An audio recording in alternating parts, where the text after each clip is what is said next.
প্লাসের পরিমাণ বেড়ে যাবে। সেই ক্ষেত্রে পিএইচ কি হয়ে যাবে? কমে যাবে না?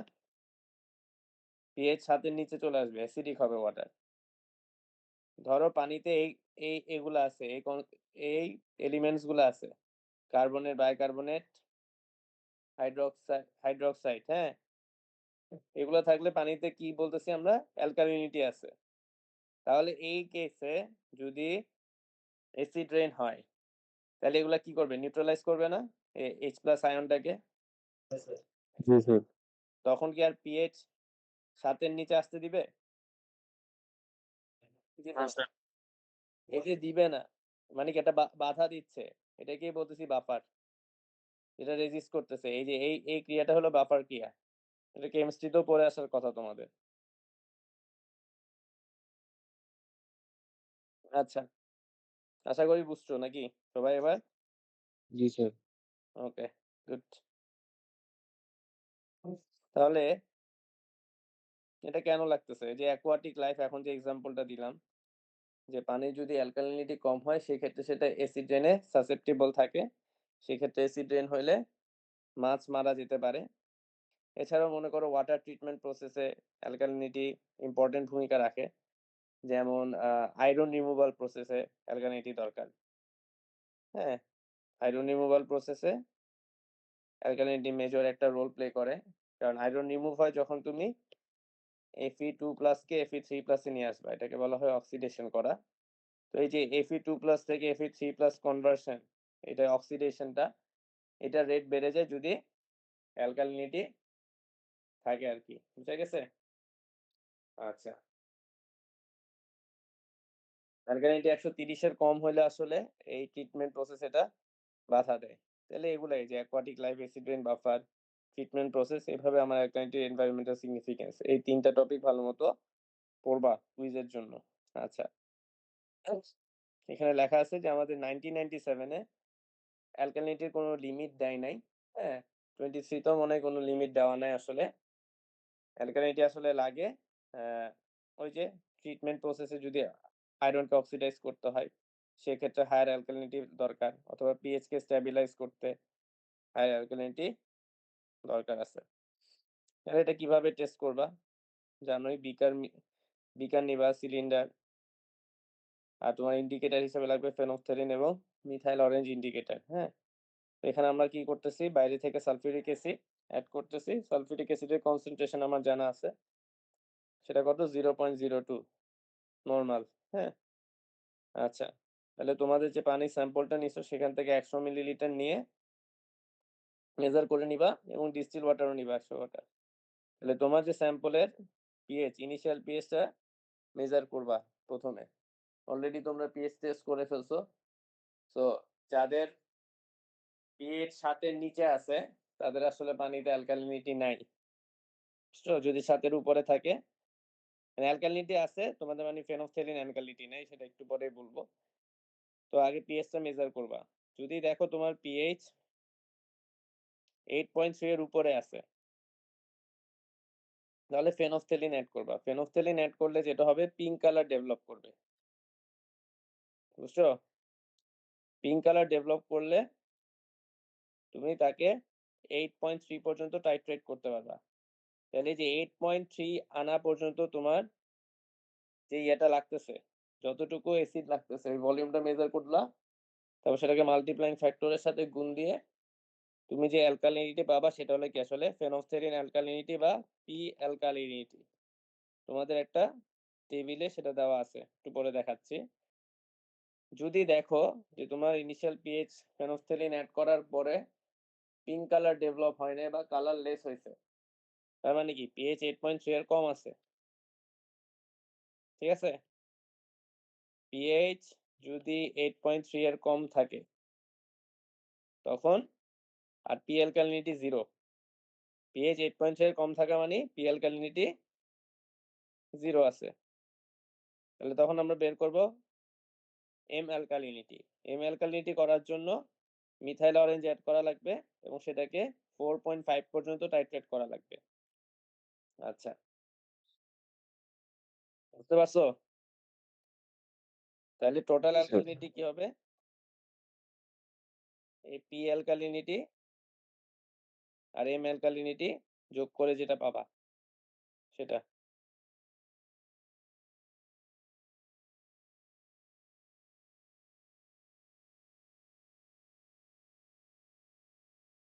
ক্লিয়ার? জি স্যার। ওকে। এখন দেখো ক্যালকুলেশন কিভাবে করবা। অ্যালকালিনিটি আমরা মেজার করি milligram per litre as calcium carbonate. কোন এককে মেজার করি? Milligram milligram per litre as calcium carbonate. তাহলে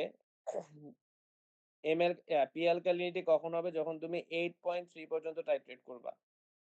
আর এম অ্যালকালিনিটি হবে হলো টোটাল অ্যালকালিনিটি হবে 4.5 পর্যন্ত। বুঝা গেছে? তাহলে দেখো এখানে একটা হিসাব দেওয়া আছে যে ভলিউম অফ সালফিউরিক অ্যাসিড, এটা তো তুমি টাইট্রেশন করে পাবা। সাথে একটা মাল্টিপ্লাইং ফ্যাক্টর কি হবে? গুণ হচ্ছে। এখানে হবে volume of sulphuric acid to pH 8.3, আর এটা হবে volume of sulphuric acid to pH 4.5। Suppose ধরো তোমার পানির পিএইচ আছে, এভাবে চিন্তা করো। ধরো এটা পিএইচ স্কেল, হ্যাঁ?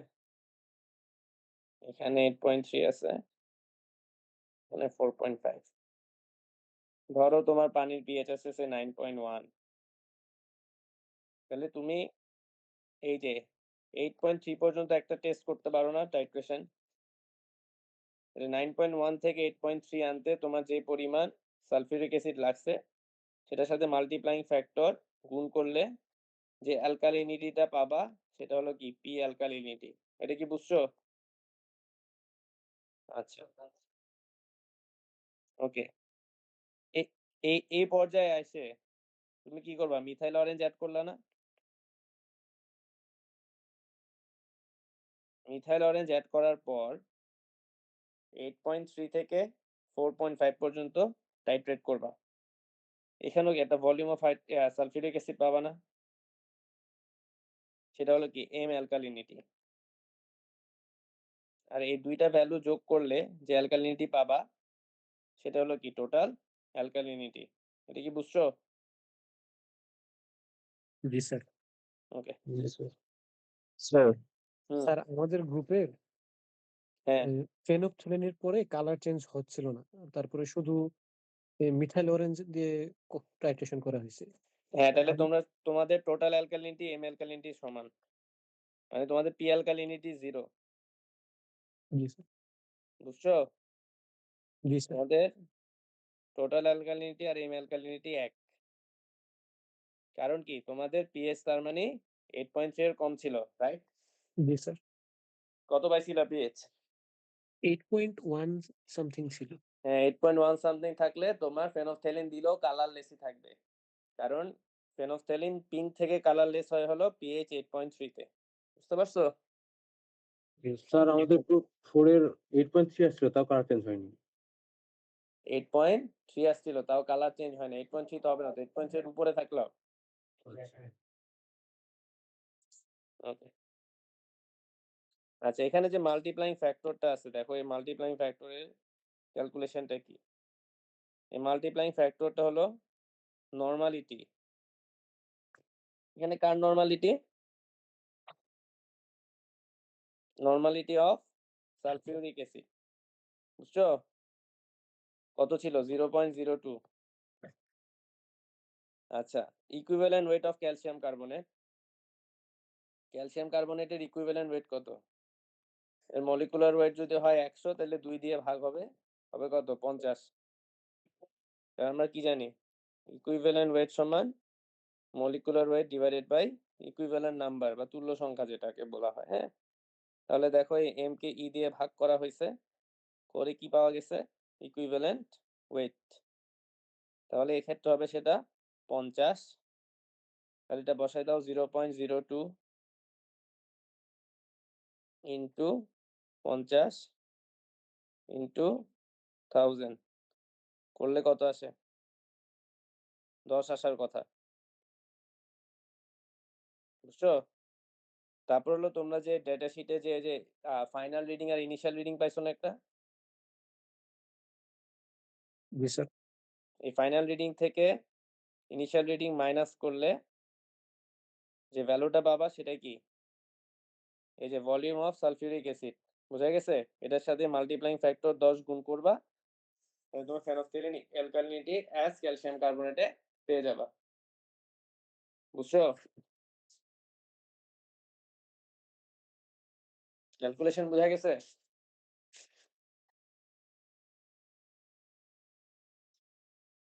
আচ্ছা, বুঝলে পরের ইয়েতে যাই। এটা নিয়ে তো আর কোয়েশ্চেন নেই। অ্যালকালিনিটি নিয়ে কারো কোনো কোয়েশ্চেন আছে? ওকে। তাহলে দেখো এরপরে হলো আমরা হার্ডনেসে আসতেছি।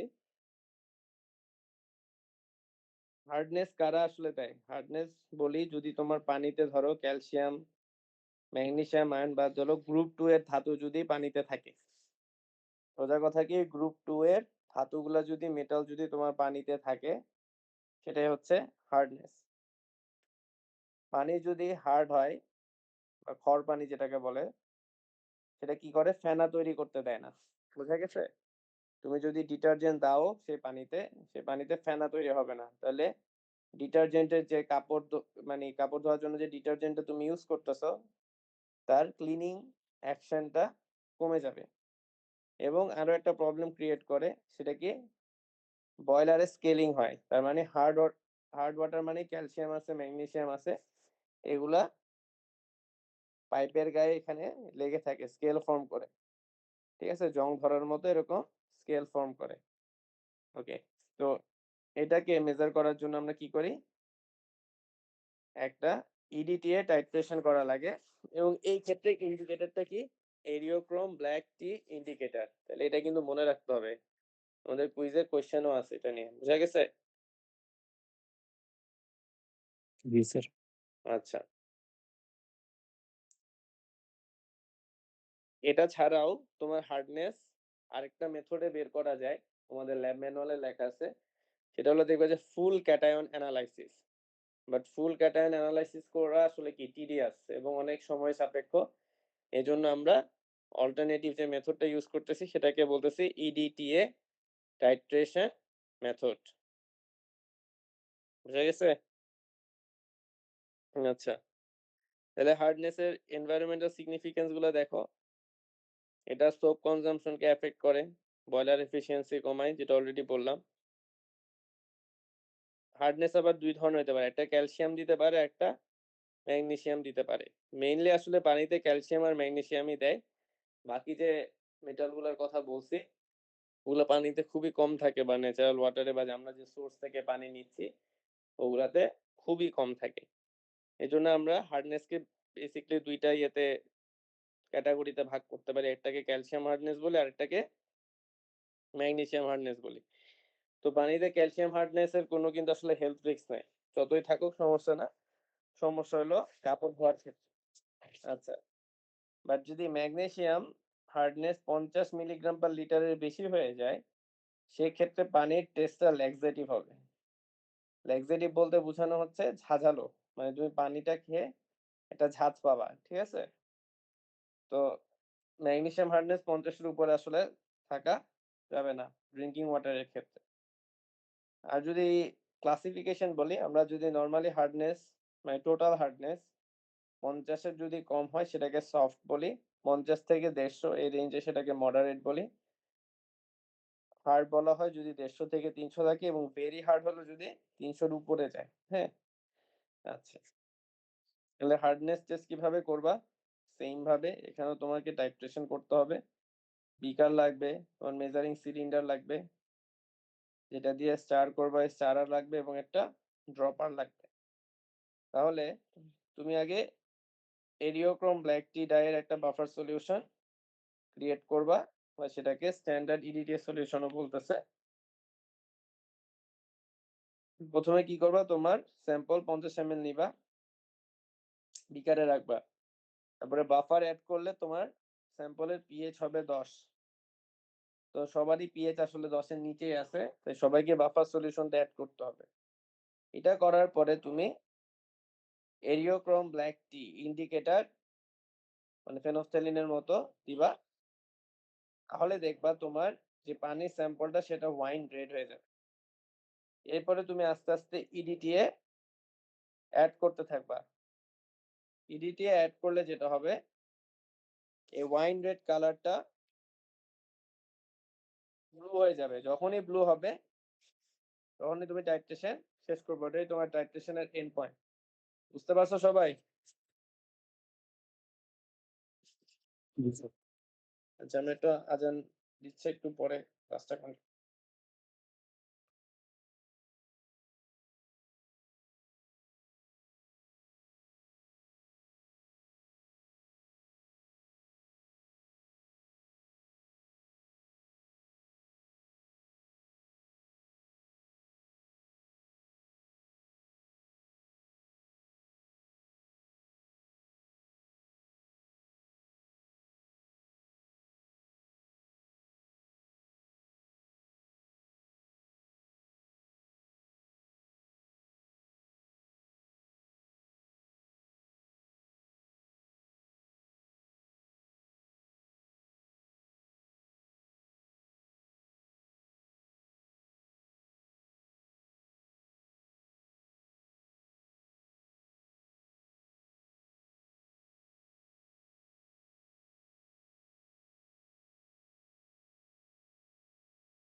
আচ্ছা, তাহলে প্রসেসটা তো বুঝছো। তুমি বিকারে 50 ml স্যাম্পল নিয়ে বাফার অ্যাড করলে তোমার পিএইচ 10 এ রেইজ করবে, মানে 10 এ পৌঁছাবে। তখন তুমি আসলে কি করবা, ইন্ডিকেটরটা দিবা। ইন্ডিকেটর দিলে তোমার বাফার সলিউশন যে ঠিক মতো তোমার পানির সাথে মিক্স হয়েছে, এটার ইন্ডিকেশন হলো যে স্যাম্পলটা ওয়াইন রেড হয়ে যাবে।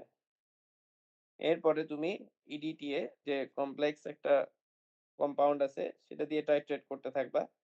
এটা দিয়ে টাইট্রেট করতে থাকলে দেখবা কালারটা যখন ব্লু হয়ে যাবে সেই পর্যন্ত তুমি টাইট্রেট করবা। হ্যাঁ, তারপরে ইনিশিয়াল রিডিং এবং ফাইনাল রিডিংটা মেজার করবা।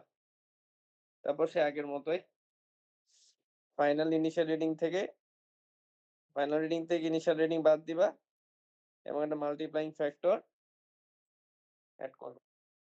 তাহলে এখানে মাল্টিপ্লাইং ফ্যাক্টরটা কি, যে কোনো কিছুর ক্ষেত্রে মাল্টিপ্লাইং ফ্যাক্টর মনে রাখার আমি উপায়টা বলি। মাল্টিপ্লাইং ফ্যাক্টর কি, normality into equivalent weight into 1000 divided by volume of sample. মনে থাকবে? আচ্ছা, এখানে যেহেতু আমরা হার্ডনেসটাকেও মেজার করতেছি milligram per litre as calcium carbonate, তাই এখানে ইকুইভ্যালেন্ট ওয়েট কত হবে, 50। আমরা যখন অ্যালকালিনিটি করছি তখনও ইকুইভ্যালেন্ট ওয়েট ছিল 50, কারণ আমরা ক্যালসিয়াম কার্বনেটেরটা নিচ্ছি। আমি যখন বলছিলাম যে ফ্রি কার্বন ডাইঅক্সাইড পড়াচ্ছিলাম সেই ক্ষেত্রে আমাদের ই এর ভ্যালু কত ছিল, equivalent weight of carbon dioxide ছিল। এখন কোনো কারণে যদি আমি বলি তুমি ফ্রি কার্বন ডাইঅক্সাইড বের না করে তুমি টোটাল অ্যাসিডিটি বের করো, যখনই বলবো অ্যাসিডিটি তখন কিন্তু তোমাকে মেজার করতে হবে milligram per litre as calcium carbonate. মনে থাকবে এটা? আর যখনই milligram per litre as calcium কার্বনেটে মেজার করবা তখন এর ভ্যালু হয়ে যাবে 50। মানে তুমি ক্যালসিয়াম কার্বনেটের ইকুইভ্যালেন্ট ওয়েট নিবা। এটা কি সবার ক্লিয়ার? তোমরা কি আসো সবাই? জি জি স্যার। স্যার। এই জিনিসটা ক্লিয়ার সবার? আমি জি স্যার। বললাম আমি যদি তোমাদেরকে ফ্রি কার্বন ডাইঅক্সাইড বের করতে না দিয়ে অ্যাসিডিটি বের করতে বলি তখন কিন্তু মাল্টিপ্লাইং ফ্যাক্টরের এই ইটা 50 হয়ে যাবে। বুঝতে পারছো? কার্বন ডাইঅক্সাইড অ্যাসিডিটির জন্য যত পিএইচ ওই পিএইচ পর্যন্ত নিবা। আর টোটাল অ্যাসিডিটি বললে টোটাল অ্যাসিডিটির জন্য যে ভলিউমটা ওটা মেজার। ওকে, এটা যদি বুঝে থাকো তাহলে এখানে নর্মালিটি হলো 0.01 এবং 50 ml স্যাম্পল ধরে হিসাব করলে কত আসবে? 0.01 into 50 into 1000 divided by 50, এটাও 10 আসবে। তাহলে তোমার যে রিডিংটা সেটার সাথে 10 গুণ করলে টোটাল হার্ডনেস এর ইয়েটা পেয়ে যাবা। এখন দেখো এভাবে যে তুমি হার্ডনেসটা বের করলে সেটা আসলে কি টোটাল হার্ডনেস। এই টোটাল হার্ডনেস এর মধ্যে কিছু হার্ডনেস দিবে ক্যালসিয়াম, কিছু হার্ডনেস দিবে ম্যাগনেসিয়াম। হ্যাঁ, আচ্ছা, তাহলে আমরা টোটাল হার্ডনেস কে এভাবে লিখতে পারি না? টোটাল হার্ডনেস সমান calcium hardness plus magnesium hardness. ঠিক আছে? আচ্ছা, এখন আরেকভাবে আমরা হার্ডনেসটাকে ডিফাইন করতে পারি, সেটাকে বলা হয় কার্বনেট হার্ডনেস এবং নন কার্বনেট হার্ডনেস। এই যে দেখো টোটাল হার্ডনেস আছে, এই টোটাল হার্ডনেস এর মধ্যে একটা পোর্শন ধরো টোটাল হার্ডনেস একটা তুমি ক্যালসিয়াম ম্যাগনেসিয়াম দিয়ে ডিফাইন করতেছো। আরেকভাবে ডিফাইন করা যায়, সেটা হলো কি কার্বনেট হার্ডনেস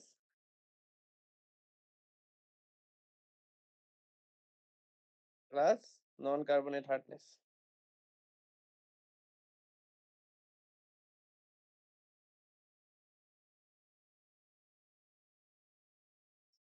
তাহলে দেখো কি বলতেছি, টোটাল হার্ডনেস কে সমান কার্বনেট হার্ডনেস প্লাস নন কার্বনেট হার্ডনেস। আচ্ছা, তাহলে হলো ধরো হার্ডনেস এর মধ্যে কি আছে? ক্যালসিয়াম আছে, ম্যাগনেসিয়াম আছে। এই ক্যালসিয়াম ম্যাগনেসিয়ামের কিছু পোর্শন কার্বনেট অথবা বাইকার্বনেটের সাথে বিক্রিয়া করে পানিতে থাকবে, মানে এইভাবে থাকবে, অথবা ক্যালসিয়াম কার্বনেট অথবা ম্যাগনেসিয়াম কার্বনেট এভাবে থাকবে। তাহলে যে হার্ডনেস এর যতটুকু অংশ এই কার্বনেট এবং বাইকার্বনেটের সাথে অ্যাটাচ থাকবে সেটাকে বলতেছি আমরা কার্বনেট হার্ডনেস। এটাকে টেম্পোরারি হার্ডনেসও বলা হয়, কারণ হলো তুমি যখন এটাকে বয়েল করবা তখন এই জিনিসটা রিমুভ হয়ে যায়। হ্যাঁ, তাহলে আমরা আমাদের যদি অ্যালকালিনিটির ভ্যালু থাকে এবং হার্ডনেস এর ভ্যালু থাকে তাহলে কার্বনেট হার্ডনেস আমরা বলতে পারি এই দুইটা ভ্যালুর মিনিমাম যে ভ্যালুটা। ধরো তুমি টেস্ট করে অ্যালকালিনিটি পাইছো 250 milligram per litre S calcium carbonate, এটা হলো অ্যালকালিনিটি। তুমি হার্ডনেস পাইলা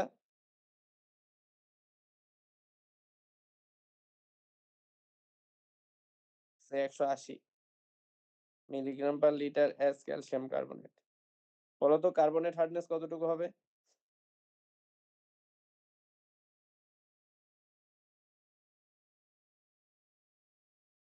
কেউ নাই তোমরা? জি স্যার আছি। বলো একজন। তোমরা কি বুঝতেছো নাকি জাস্ট এমনি ক্লাস করতেছো? হ্যাঁ? জি স্যার আছে। আছো তো বুঝলাম। আমি যে কোয়েশ্চেন করছি কেউ তো অ্যান্সার দিচ্ছ না। আমি বললাম যে কার্বনেট হার্ডনেস এখানে বলা আছে মিনিমাম অফ টোটাল হার্ডনেস এবং টোটাল অ্যালকালিনিটি। অ্যালকালিনিটির ভ্যালু হলো তোমার 250। ধরো হার্ডনেস আছে 180। তাহলে এই ক্ষেত্রে কার্বনেট হার্ডনেস কতটুকু হবে? সম্পূর্ণটাই। বলো ভ্যালুটা বলো। 180 180 হবে। ওকে। তাহলে নন কার্বনেট হার্ডনেস কতটুকু হবে? 0 গুড। আচ্ছা। ধরো উল্টা বললাম। হার্ডনেস আছে 300। অ্যালকালিনিটি আছে 200। কার্বনেট হার্ডনেস কতটুকু? 200 নন কার্বনেট হার্ডনেস? 100 গুড। বুঝছো তাহলে? আচ্ছা। তাহলে নন কার্বনেট হার্ডনেস কি? তোমার ওই যে ক্যালসিয়াম ম্যাগনেসিয়াম যেটা বললাম, এই ক্যালসিয়াম ম্যাগনেসিয়াম যদি আদার যে অ্যানায়ন গুলো আছে যেমন সালফেট, হ্যাঁ, ক্লোরাইড, নাইট্রেট এগুলোর সাথে যদি অ্যাড থাকে সেটা হলো নন কার্বনেট হার্ডনেস। এটাকে পার্মানেন্ট হার্ডনেসও বলা হয় কারণ এটা তোমার বয়েল করে রিমুভ করা যায় না। হ্যাঁ, তাহলে তুমি টোটাল হার্ডনেস থেকে কার্বনেট হার্ডনেস বাদ দিলেই নন কার্বনেট হার্ডনেস পেয়ে যাবা। তাহলে দেখো ক্যালকুলেশন ইজি। তোমার যদি টোটাল অ্যালকালিনিটি টোটাল হার্ডনেস থেকে কম হয় তাহলে কার্বনেট হার্ডনেস হলো টোটাল অ্যালকালিনিটি, যেটা তোমরা অলরেডি উদাহরণ দিয়ে বুঝলা। আর যদি টোটাল অ্যালকালিনিটি টোটাল হার্ডনেস থেকে বেশি হয় সেক্ষেত্রে কার্বনেট হার্ডনেসটাই হলো আসলে কি টোটাল হার্ডনেস। ঠিক আছে? এটা ক্লাসিফিকেশন এখানে দেওয়া আছে, এটা এর আগেও বললাম। তোমরা কি এতটুকু বুঝছো? জি স্যার। ওকে। বুঝলে ক্লাস এতটুকুই। তোমাদের যেটা করতে হবে 6-7 এর ল্যাব ম্যানুয়ালটা রিডিং দিবা আর আমি ক্লাসে যেগুলো কথা বলছি সেগুলো মিলায়ে দেখবা। যদি কোনো পার্ট বুঝতে অসুবিধা হয় মিড কুইজের আগে অবশ্যই এসে বুঝে নিবা অফিসে। বুঝা গেছে? তার মানে আছে কি বার? রবিবার না? সোমবার। আছে সোমবার। তাহলে মঙ্গলবার আছে, বুধবার আছে, বৃহস্পতিবার আছে। আমাদের কুইজ হবে মোস্ট প্রবাবলি 11 তারিখ। তাহলে 11 তারিখের আগে কোনো বিষয়ে যদি সমস্যা থাকে এক্সপেরিমেন্ট 1-7 এসে বুঝে নিবা।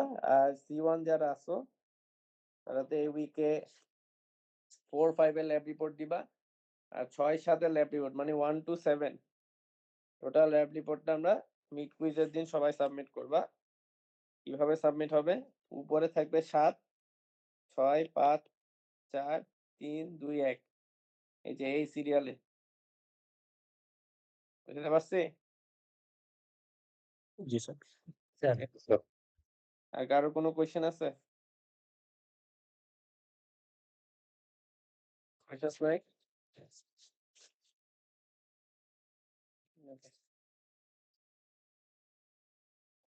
অ্যাবসেন্ট কে একটু বলো তো?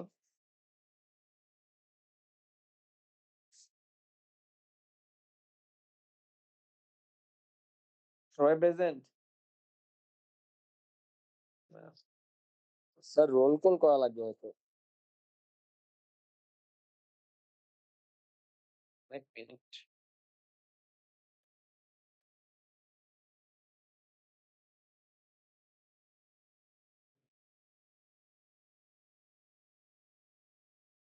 ঠিক আছে, আমি মিটিং আইডি থেকে নিয়ে নিব। তাহলে ক্লাস এন্ড করে দিলাম, হ্যাঁ? জি স্যার।